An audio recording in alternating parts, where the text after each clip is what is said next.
What's up everybody? Canon has introduced two new cameras in the EOS R lineup, the EOS R10 and R7. Both cameras are jam-packed with specs and features, so let's break down the differences so you can decide which camera is right for you.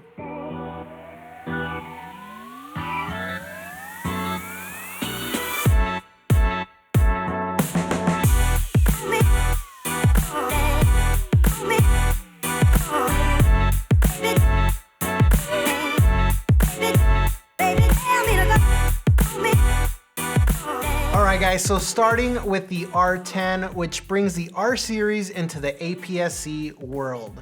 The R10 features a 24 megapixel sensor, meanwhile the EOS R7 features a 32.5 megapixel sensor.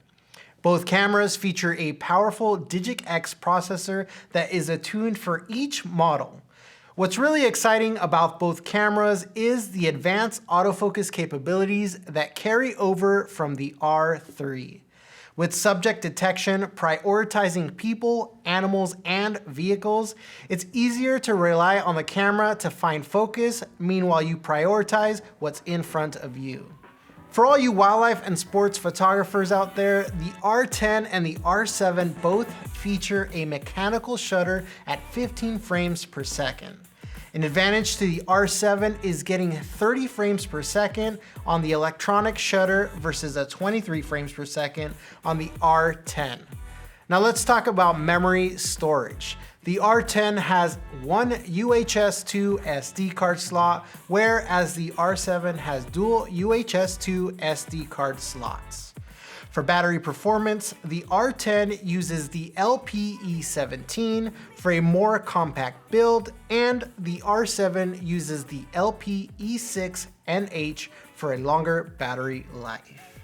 For all my video and hybrid shooters, both of these cameras have uncropped 4K video capabilities up to 4K 30, but the R7 pulls ahead, giving you uncropped 4K 60p. Both cameras offer an oversampled option. The R10 offers 6K and the R7 offers 7K. Right out of camera, both have great colors that we know and love from Canon, but for the users wanting more creative control, the R7 has Canon Log 3. In my experience, if you find yourself in a low light situation or you're shooting handheld video, then IBIS is a great tool to have. You'll be happy to know that the R7 offers this feature. If you're passionate about landscape photography, a neat feature on the EOS R7 is an auto leveling setting that helps correct the horizon. Both cameras offer an EVF and a 360 vari-angled LCD screen.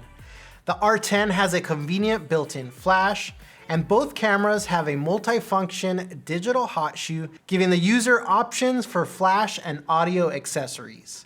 Looking at the external ports on both these cameras, they both feature a mini HDMI out, a USB-C port, shutter release remote port, and a microphone jack. Now, if you need to monitor audio more closely, the R7 features a headphone jack. Focusing on the R7 ergonomic differences, Canon added a new quick control dial located on the top right back end of the camera. Now personally, I found this feature to be very helpful because my thumb naturally gravitated towards that area, and it made it a lot easier to make focus adjustments on the fly. Now let's talk about glass. There are two new lenses that these cameras are bundled with. We have the RFS 18 to 45mm STM, and we have the RFS 18 to 150mm STM.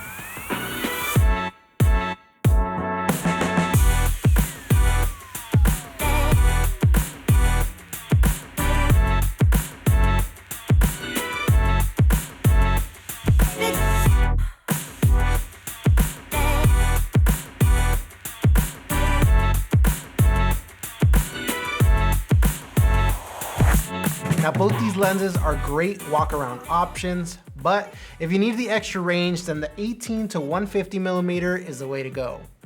Both cameras utilize the RF mount, making it possible to use both RFS and RF lenses, giving you access to Canon's full lineup of RF lenses. So in Samy's camera fashion, we decided to take these cameras out into the real world to provide some great examples of what they can do. So without further ado, let's get to it.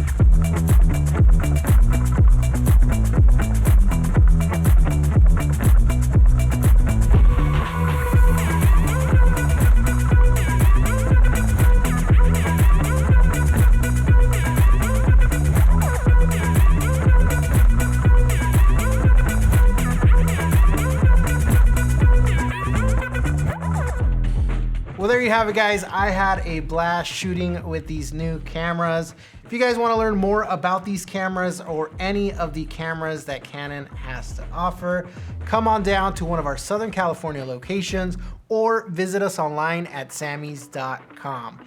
Hey guys, if you like this video, make sure you hit that like button and consider subscribing to our YouTube channel. That's going to do it for us here today, folks. Stay safe, and I'll see you on the next one.